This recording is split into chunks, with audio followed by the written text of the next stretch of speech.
Би ер нь хаанаас ирсэн юм бол? Миний амьдралын зорилго юу вэ? Би хаашаа явж байна вэ гэсэн асуултуудыг та бодож байсан уу? Хэрэг тийм бол та Бурхны тухай асуултууд үнэн болон амьдралын утга учир цувралыг үзээрэй. Энэхүү цувралын илтгэгч Ron Closet-ийн хойд Азид амьдардаг нэг юм. Тэрээр шашин судлалаар мэргэжсэн нэгэн бөгөөд дэлхийд даяар 50 гаруй орнд илтгэл тавьсан юм. Эдгээр цувралуудыг найзуудаа санал болгож амьдралын тухай үндсэн ойлголтуудыг судлахад бэлэн үү? Энэхүү цуврал таныг бодолд автуулж бүр амьдралыг таньж өөрчилж магадгүй.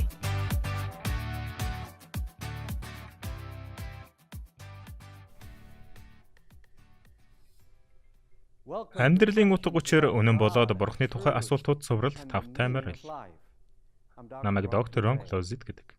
Өнөөдрийн сэдэв бол олон сая хүнийг түүхээр дамжуулан гайхшруулсаар байсан сэдэв болох үхлийн дараа юу болдог вэ?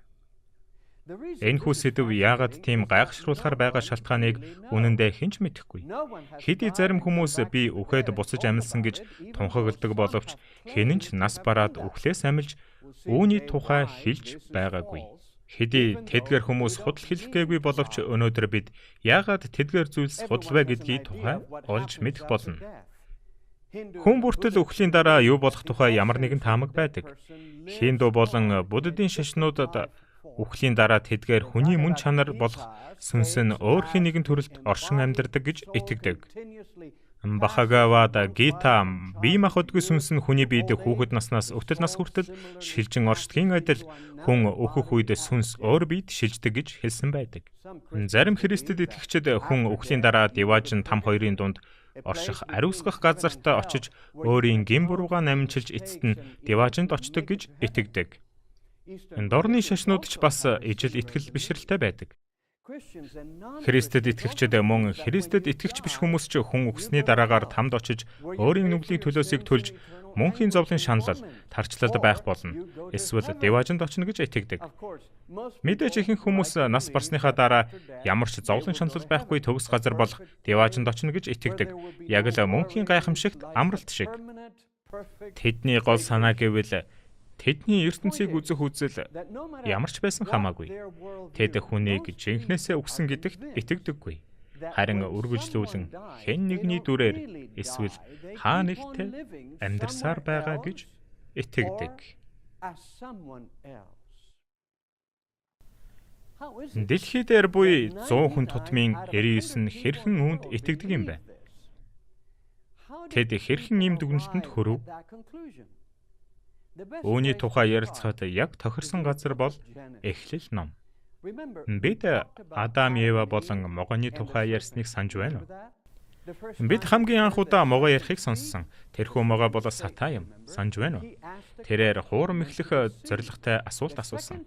Харин тэрээр хоёр дахь удаага ярихдаа зоригтой худал хэлж Бурхныг эсэргүүцсэн. Түүний юу хийснийг санаж байна уу?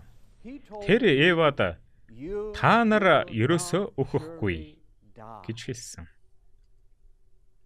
Харин Бурхан юу хэлсэн бэ? Тэрээр Адам болон Евад тэгээд эзэн Бурхан тэр хүнд тушаан чи энэ цэцэрлэгийн аль ч модны жимсийг идэж болно. Харин сайн мөг мэдүүлэгч модны жимснээс идэж болохгүй. Түүнээс эзэн тэр өдөртөө чи зайлшгүй үхнэ гэв. Бурхан маш тодорхой хэлсэн. Чи жимснээс идвэл үхэх болно. Чи зайлшгүй үхэх болно. Харин Сатан юу гэж хэлсэн бэ? Та нар ерөөсөө үхэхгүй.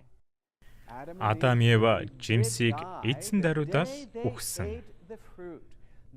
Адам, Ева Бурханд дуулуургүй хандах үедээ л бие махбодоор биш сүнсээр үхсэн. Тэд хайраар дүүрэн сайхан сэтгэлтэй өгөөмөр тэдэнд ам амьдралыг өгсөн Бурханд хайрлагдсан хүүхдүүд байхаа болсон.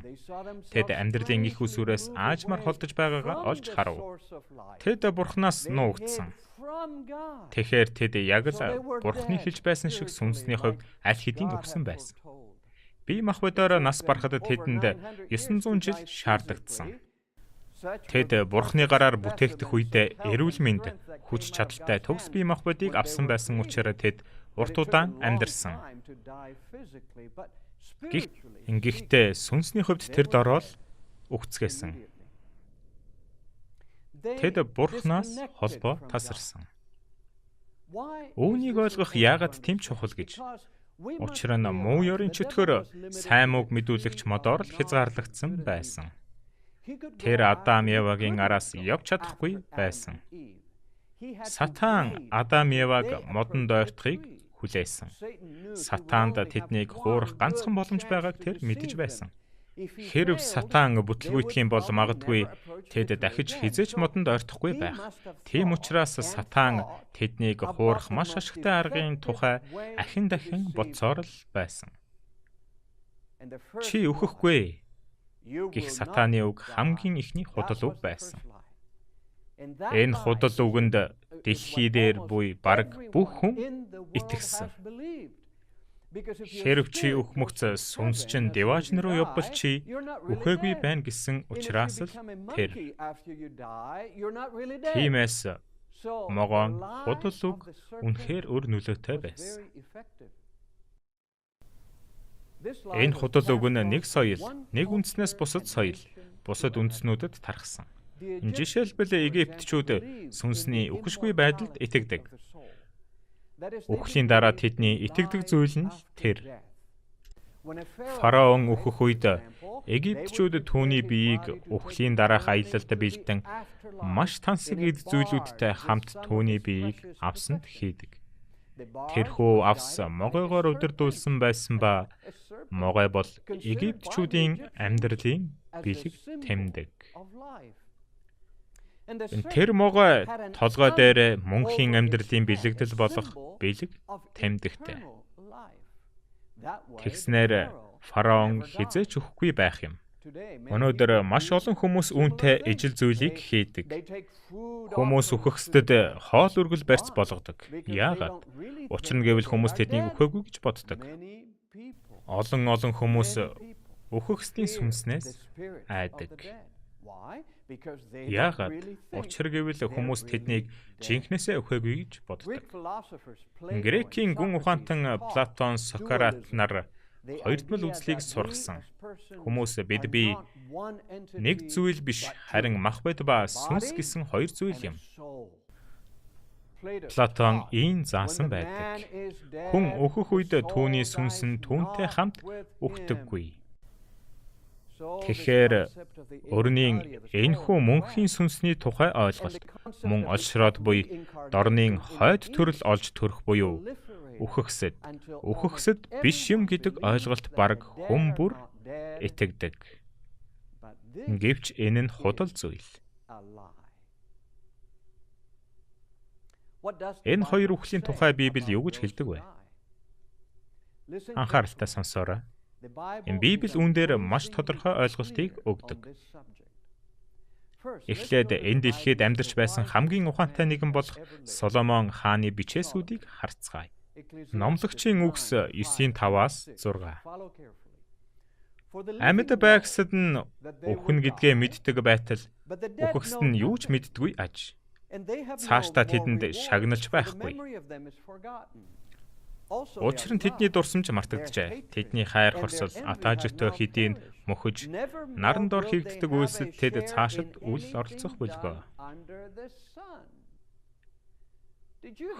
Та үүнийг сонсов уу? Библиэд бичигдсэнээр үхэхсэд юу ч мэддэггүй.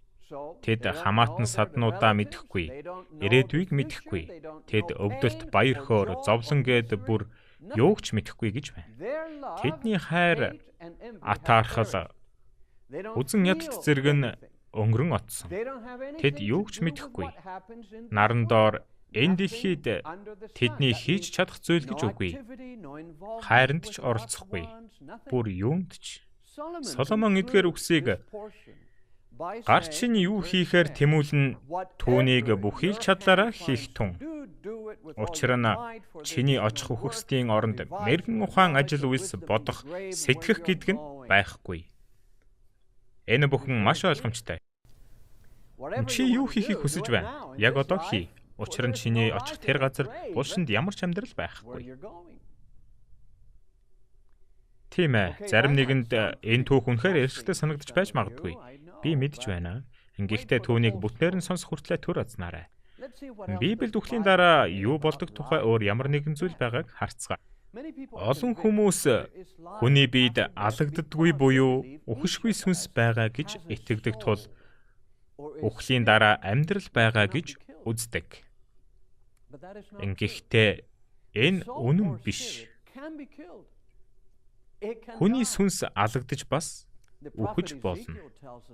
Үүний тухай Изекиэл Бурхны хэлснийг иш татсан байдаг. Харах тун бүх ам минийх юм.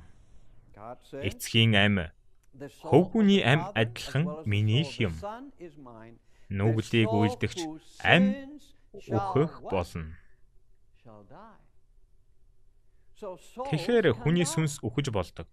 2000 жилийн өмнө Есүс энэ дэлхийд амьдарч байхдаа өвний тухай нэгэн зүйлийг хэлсэн байна.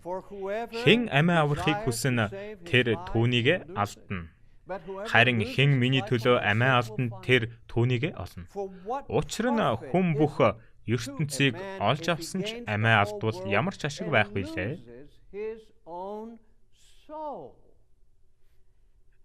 Эсвэл амийнхаа оронд тэр юугаа өгөх билээ. Та санааг нь ойлгосноо? Нэгдүгээрт Есүс хүн сүнсээ алдаж болдог гэдгийг маш тодорхой хэлсэн. Гэхдээ хоёрт нь Есүс дэлхийн амьдрал гэдэг үгийг сүнс гэдэг үгээр орлуулан ашигласан. Тэгэхээр Есүсийн хэлснээр сүнс бол амьдрал байх нь. Сүнс хэн нэгний амьдралын тусдаа нэгэн хэсэг биш. Сүнс бол ам юм. Үүнийг илүү тодруулах гээд үзцгээе. Бурхан хамгийн анхны хүн төрлөختөн Адамыг бүтээх үед тэгэхэд эзэн бурхан газрын шорооноос хүнийг урлаад амин амьсгалыг хамраар нүлээж оруулахад хүн амьд биет болжээ. Ийм зүйл тохиолдсон. Амьд биет. Англи хэлний олон орчуулгад амьд сүнс эсвэл амьд хүн гэж орчуулагдсан байдаг. Өөрөөр хэлбэл хүн амьттай болох үед тэрхүү сүнс нь хүн юм. Би сүнстэй, та ч мөн сүнстэй.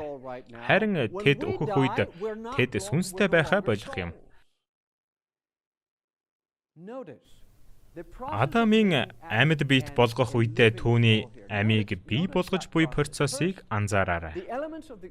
Эхлээд дэлхийн элемент, газрын хөрс, тэгээд бурхан амин амьсгалыг өгсөн. Эдгээр хоёр зүйл хоёулаа амьд сүнсийг эсвэл амьд бүхнийг бий болгоход холбоотой зүйлс юм. Олон жилийн дараа Соломон эдгээр үйл явдлуудыг ухаан хүнийг нас барах үеийн талаар бичсэн байдаг.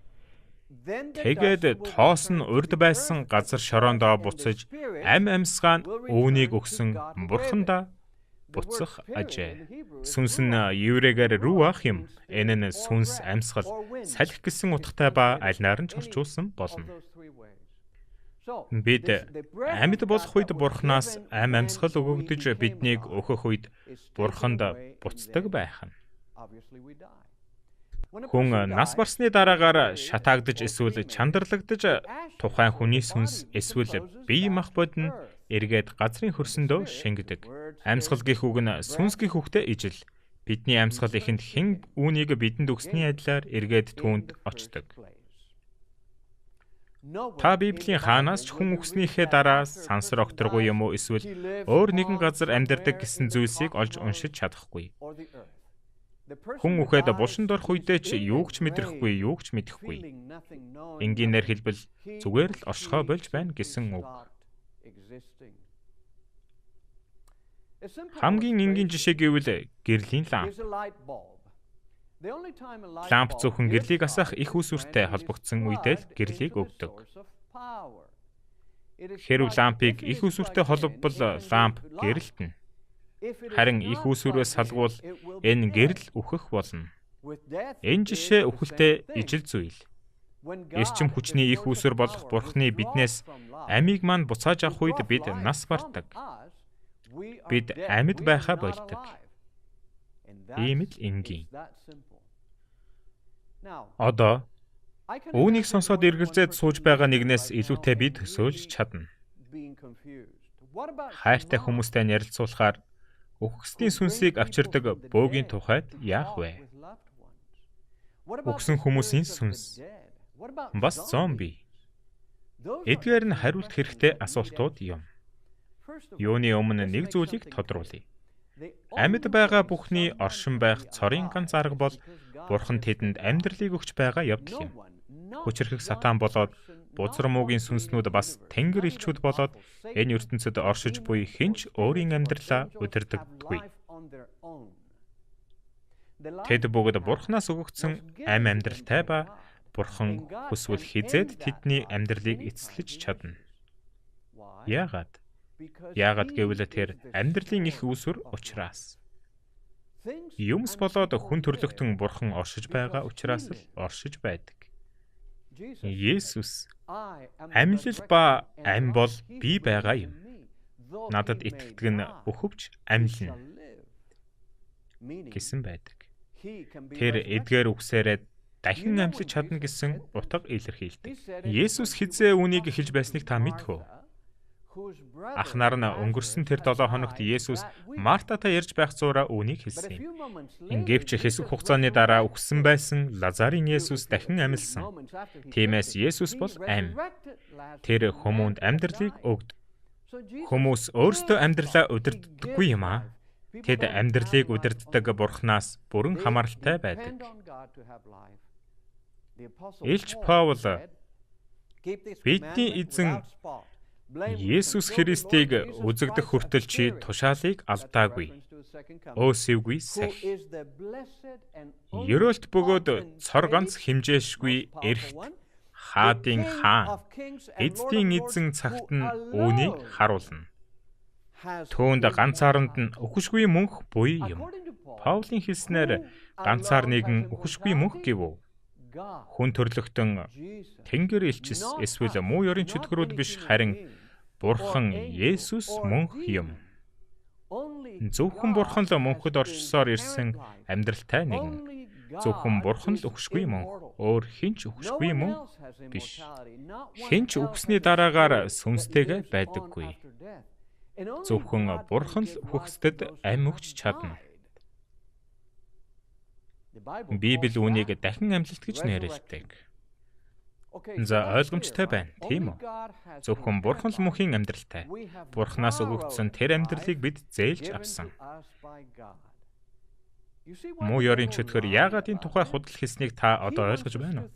Тэр биднийг Бурханаас хараатгал амьдарч чадна хэмээн бодуулахыг хүссэн. Гэвч бид чадахгүй шүү дээ. Тэр биднийг Бурханаас булааж авсан биднийг төөнгөөр амьдарч чадна. Тэр бидэнд хэрэггүй гэж бодуулахыг хүссэн. Бурхан бидэнд хэрэгтэй. Бидний амьдрал бүрэн дүүрнээр түүнээс хамааралтай. Асуулт руугаа эргээд орцгоё. Үхэгсдийн сүнсний тухайд юу гэх вэ? Гэр бүлийнхэндээ үзэгдэн тэдэнтэй ярилцдаг өвөг дээдсийн тухайд юу гэх вэ?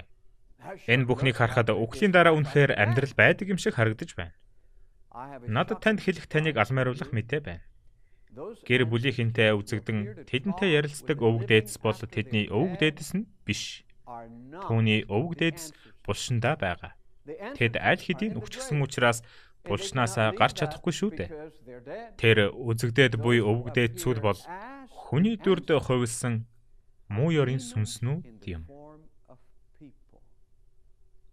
Гайхмаар байгаа биз? Йов Библиэдх маш олон эмгэнэлт явдлыг туулсан хүн байв. Түүний 10 хүүхэд нь нас барж тэр өөрт байсан бүхэл зүйлээ дээр нэмээд өөрийн эрүүл мэндээ хүртэл алдсан. Гэхдээ тэрээр Бурхантай ойрхон байсан бөгөөд Бурханаас маш олон зүйлийг сурч авсан байсан. Маш ойлгомжтой шалтгааны улмаас тэр үхлийн тухай маш их бодсон. Гэхдээ тэр үхлийн тухай үннийг мэддэг байв. Та үүнийг юу гэж хэлж байсныг мэдэх үү? Замхран оддог үйл адил үхэгсдийн орон руу явгсад тэндээс гардаггүй. Тэд гэр орондоо дахин иргэн ирэхгүй бөгөөд тэдний оромж нь тэднийг мэдэхгүй болно. Тэрээр хоёр чухал зүйлсийг энд хэлсэн байна. Нэгт үхэгсэд булчнаасаа гарч чадахгүй ба тэнд хүний ертөнцид гарч ирж чадахгүй гэсэн байна. Хоёрт үхэгсэд өөрийн гэртээ буцаж чадахгүй гэсэн байна. Яагаад энэ үгс чухал гэж? Учир нь бид маш олон удаа өхөксөд өөрсдийн амьдардаг байсан гэртээ буцаж ирсэн тухай маш олон түүхийг сонсож байсан. Гэвч Библи үгсэн хүмүүсийн ийм зүйлийг хийж чадахгүй гэж хэлдэг. Хэрвээ өхөксөд тэгж чадахгүй бол хэн үүнийг хийгээд байгаа юм бэ? Муу ёрийн чөтгөрүүд үүнийг хийгээд байгаа. Сатаныг дагагчид буюу муу ёрийн сүнснүүд үүнийг хийж байдаг. Тэд үүнийг хийж чаддаг гэж юу? Тийм ээ, тэд чадна. Өмнөх үзүүлэн дээрээс энэ ишлэлийг та санаж байна уу? Гайхах юм алга.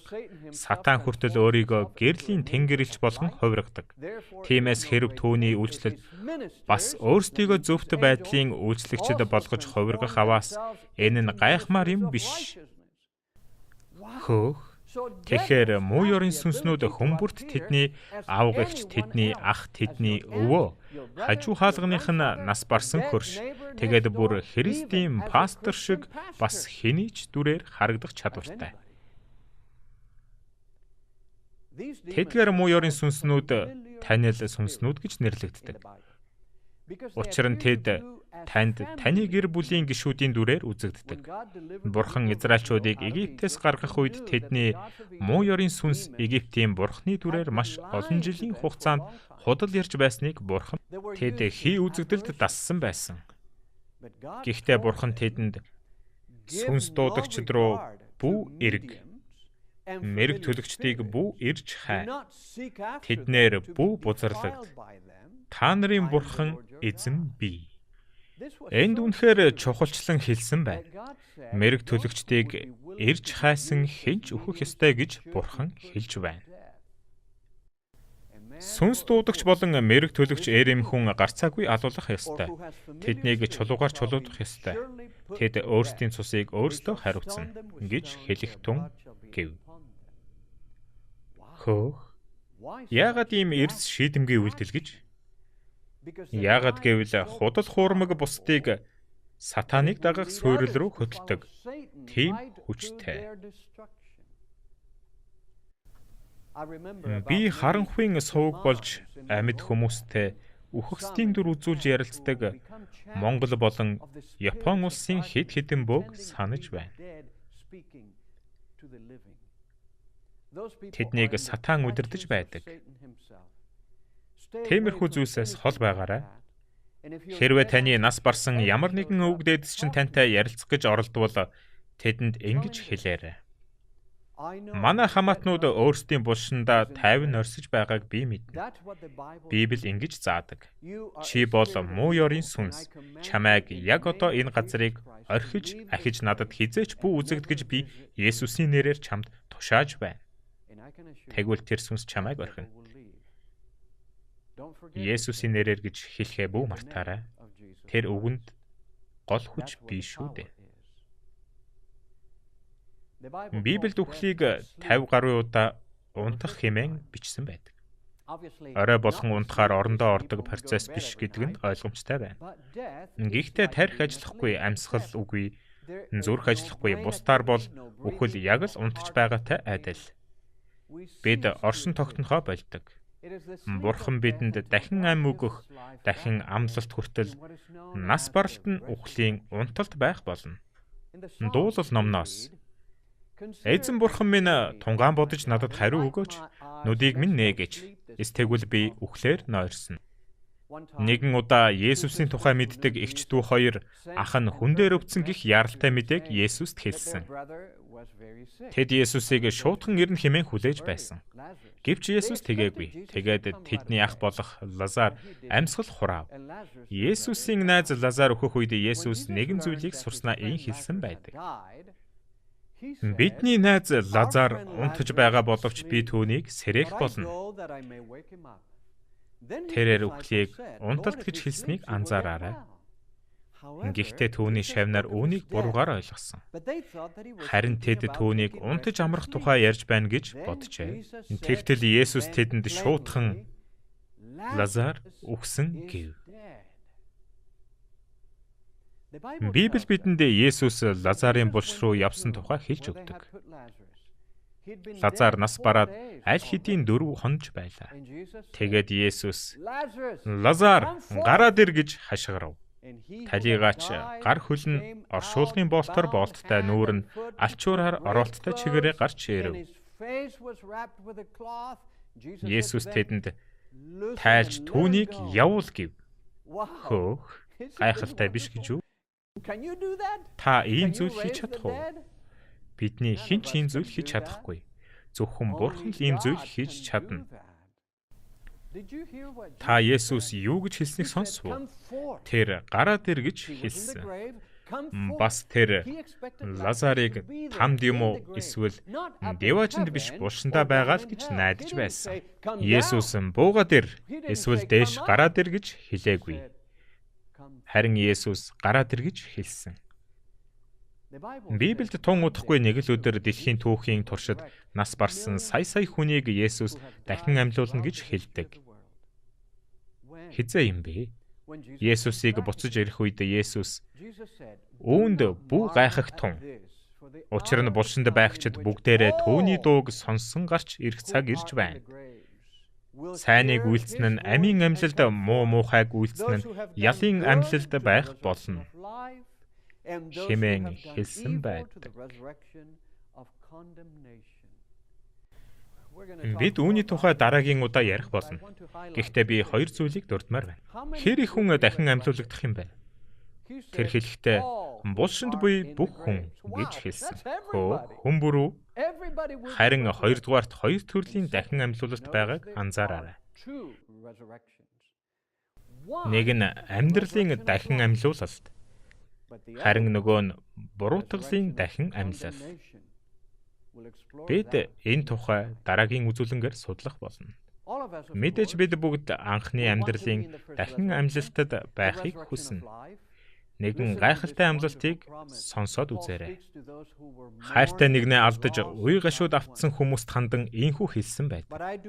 Ах дүү нараа, нойрсогчдын талаар та нар эс мэдхийг бид хүсэхгүй байна.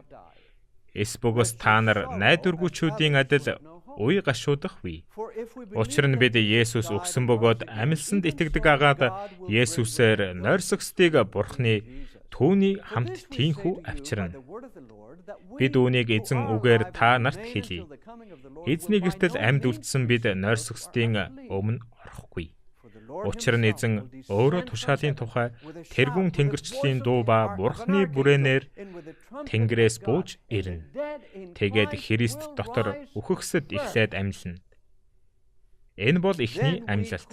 Дараа нь амьд үлдсэн бид тэдэнтэй хамт агаарт эзэнтэй уулзахаар үүлэн дунд өргөгдөж тээнхүү эзэнтэй үргэлж хамт байх болно. Паул энд юу гэж хэлчих вэ? Есүс хоёр дахиад дахин ирэх үед тэр өөрийн тэнгэр элчтэйгээ хамт үхэгсдийг өглөөс амил хэмээн дуудана гэж Паул энд хэлсэн байна. Өглөөс амилсан тэдгээр хүмүүс Есүстэй уулзахаар тэнгэрт өргөгдөж хэрвээ бид дэлхий дээр амьд байх юм бол бид ч гэсэн өргөгдөнө. Тэр өдөр маш гайхалтай өдөр байх болно. Тэгэхээр Библи үхэгсэд үхсэн ба булшиндаа байгаа. Тэдгээр нь тэнмэл сүнснүүд биш. Харин бузар муу ёрын сүнснүүд үхсэн хүнийг амьд болгон дүр эсэгдэг. Үхэгсэд бүрэн үхээгүй гэдэгт хүн төрлөختний хүн амын нийт 99% итгэдэг. Тэр үзэл бол чөтгөрийн хамгийн шилдэг худал үг. Дөрөвт мөнх амьдралтай нэгэн бол Бурхан өөрөө, харин бид түүнээс ам амьдралыг зээлж авдаг. Хамгийн сүүлд нь Есүс энэ дэлхийд эргэн ирж үхэгсдэд дахин амийг өгч амьлуулах хүртэл үхэгсэд амьлахгүй.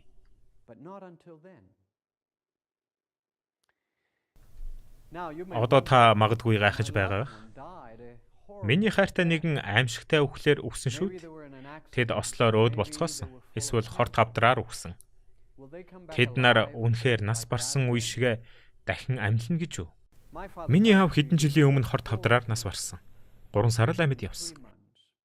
Гэхдээ би түүнийг дахин харна гэдгээ мэдэж байна.